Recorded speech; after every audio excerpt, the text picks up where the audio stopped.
Amanda wandered through the place. There was a great room with a television, French doors out to the deck. There were two smallish bedrooms, color schemes of aqua and navy. Jack and Jill bathed between them. There was a closet with beach towels and a stacked washer. There was a closet with beach towels and a stacked washer and dryer. There was a long hallway to the master bedroom, lined with inoffensive black and white beach scenes.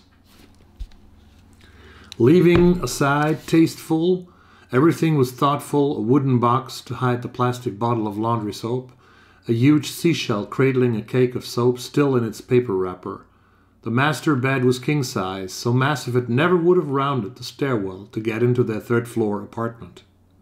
The ensuite bath was all white: tiles, sink, towels, soap, a white dish of white seashells, that particular fantasy of purity to escape the reality of your own excrement. Extraordinary, and only $340 a day, plus the cleaning fee and refundable security deposit.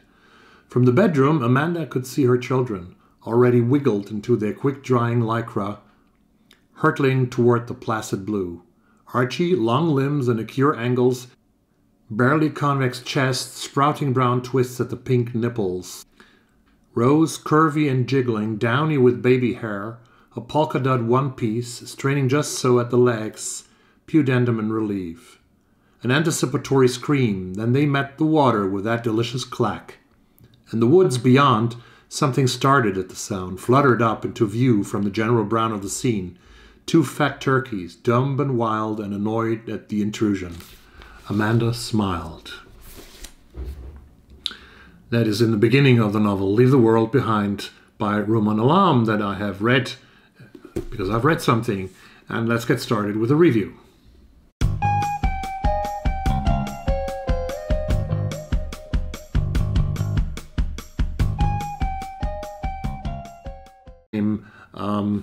Leave the World Behind, which was already sold to Netflix before it even was published. So this was meant to be accessed from the beginning. Published by Echo, I think in the United States.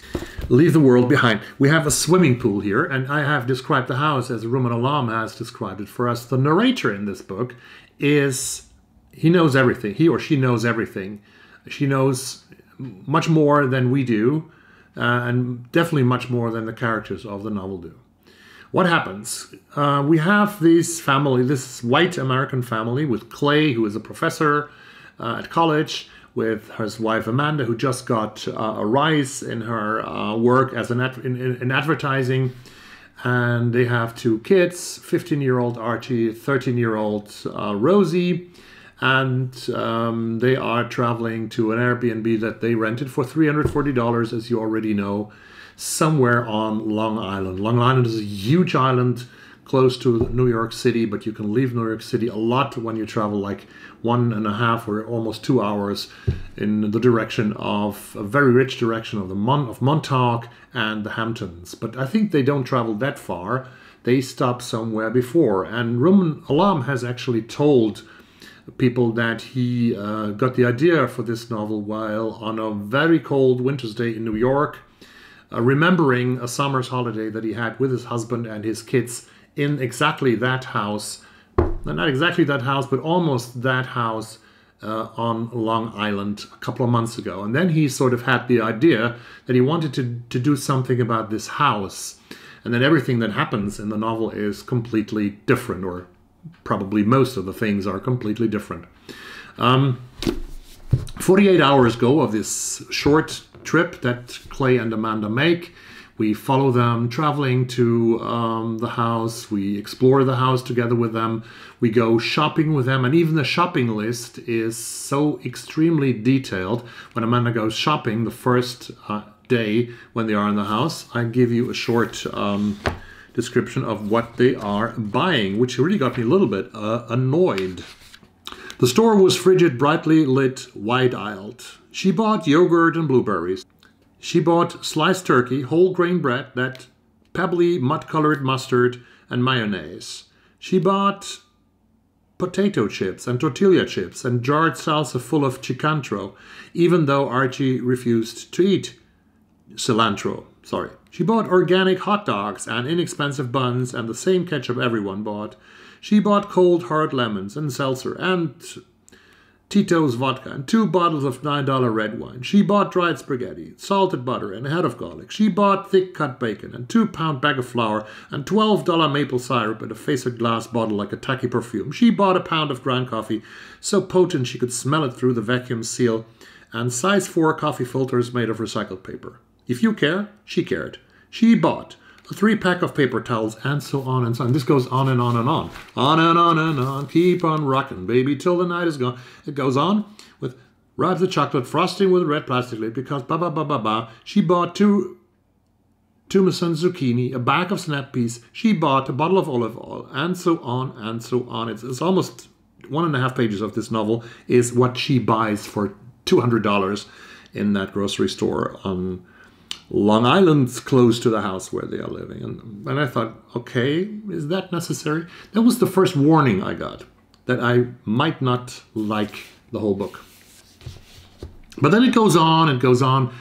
As I described it in the beginning, it goes on like one of these $9 wine bottles that Amanda buys in the store. You buy them for $9. They're not very good. They're not very bad, you know. And you start drinking the wine, and the wine is really good. And you can drink 1, 2, even 3 glasses maybe. You get a little drunk, but you still feel great. And that's the first part of the novel. But then things start to happen in this book. After 1 quarter, and that's still the okay part of the book, there's a knock on the door after almost 48 hours in the evening, and Ruth and her husband, G.H., are knocking on the door. This is an Afro-American couple, and they say that they own the house, which Amanda first has a little doubt of. This didn't seem to her like the sort of house where black people lived. But what did she mean by that? This is your house? Clay was disappointed. So this is where they meet, the 2 adult couples. We have a slight portion of racism that Rumaan Alam is casting into the arena. But I think the whole topic, all the topics that we have here are not well developed. We have this slice of racism, like you go to the supermarket, you know, when she was in the supermarket, we have a slice of racism. We have a slice of family relationships, of being like married for 16 years, like already on the first page when Amanda asks herself, was it sexist somehow that Clay drove and always did? You know, you have this sexism slice thrown into the basket. And then you know that they are married for 16 years, and that comes that beautiful description. He could pick up her disapproval like sonar. It was like the swell that presaged an erection. They'd been married 16 years, which explains everything. We have this couple 16 years, and the problem is we have another slice of a possible topic that this novel has. And there are so many other slices that get into this novel. For example, we get the slice of something bad happening on the outside. There is no electricity in New York City, and that's why Ruth and G.H. have come back to the house to seek refuge, because they know what Clay and Amanda and their children don't know, that New York City is without electricity, that the internet has broken down, that there's no television anymore.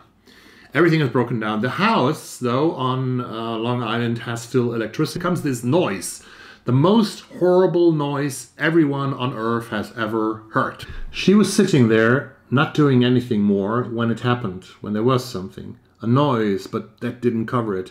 Noise was an insufficient noun, or maybe noise was always impossible to describe in words. What was music but noise? Could words get at Beethoven? This was a noise, yes, but one so loud that it was almost a physical presence. So sudden because, of course, there was no precedent. There was nothing real life, and then there was a noise. Of course, they'd never heard a noise like that before. You didn't hear such a noise. You experienced it, endured it, survived it, witnessed it. You could fairly say that their lives could be divided into 2. The period before they'd heard that noise and the period after. It was a noise, but it was a transformation. It was a noise, but it was a confirmation. Something had happened. Something was happening. It was ongoing. The noise was confirmation, even as the noise was mystery. This horrible noise. Everybody hears it in the whole world. And what is it? Is it like somebody said in a review, it was a nuclear explosion? Like many different theories about the noise, but no explanation. And I think that explanation is not what Rumaan Alam wants us to give. He doesn't want us to give any explanation for the strange things that have happened, both the electricity, power cut, both the internet down, both the noise, the 1,000 deers that appear in front of the window of Rosie's window, excuse me. We're getting no explanation for that. Archie is losing 5 or 6 healthy teeth within a half an hour, and a lot of blood, and he spits out the teeth, and no explanation for that. Only the omniscient, the everything knowing narrator tells us that even other people will lose teeth. Are the noise the reason for losing the teeth? Are the deers the reason for losing the teeth? There's no explanation, because Rumaan Alam doesn't want to give us any explanation for it. He wants to confuse us. And of course he wants to show how life can change within a minute, how your life can be changed from top to bottom and vice versa, that everything can change. But I don't need a 240-page novel to know that life can change within 5 minutes. I need a song by Gretchen Peters, which is called 5 Minutes, to know that. And in 5 minutes, your whole life can change. Well, okay, I know it. It's a part of a song. So I don't like this novel. I really think nothing is happening here. There's no explanation in the end. It just ends in, like I expected when I had read like 3/4 of it, in a sort of nirvana. Oh my God, I'm really angry. I shouldn't be so angry. I mean, this is okay. It's okay, absolutely okay to read this book and to give it like 2.5 stars out of 5. But it's really a disappointment when I think of all the praise that I heard about it. So many people who have raved about the book, so many reviews in the Los Angeles Times, the New York Times, the New Yorker, and everything. They just praise it and say it's a meditation about our time. But I don't see this as a meditation. There's a lot of superficial slices of peace, like in that beginning key scene in the supermarket where Amanda buys so many different things. She buys chips, she buys that ketchup, she buys mustard, she buys wine, and that's like the whole novel. Everything is thrown into that basket, and she buys those things for $200, and then it's over, and you've eaten all the stuff, you have gained a little bit of weight, but nothing else. I'm sorry. And what really has disturbed me was some of the, Rumaan Alam, 1 year before that novel was published, he tweeted on Twitter, he wanted to know tips about authors who are good in writing about sex. And I think that he wanted to have it for this novel. He wanted to have inspiration for this novel because there's a couple of sex scenes, which I'm not going to read all here for you. There's a very nice intercourse between Amanda and Clay when they arrive in the house in that master bedroom. They can't keep to themselves any longer. They have to do it. And then, I'm sorry, I'm to here. Apropos sex. Here's a scene with 15-year-old Archie that I read a little excerpt from. Archie ran the shower very hot. His balls were tight against his body, bumpy like he just got out of the pool. The muscles in his back softened as he watched the water twist down the drain, dirty and then clear.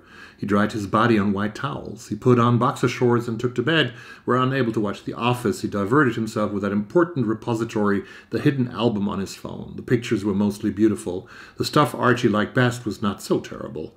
He was weirded out by the internet's complex configuration. 3 women, 5 women, 7 women, massive dicks. His dick would never get so big, he worried.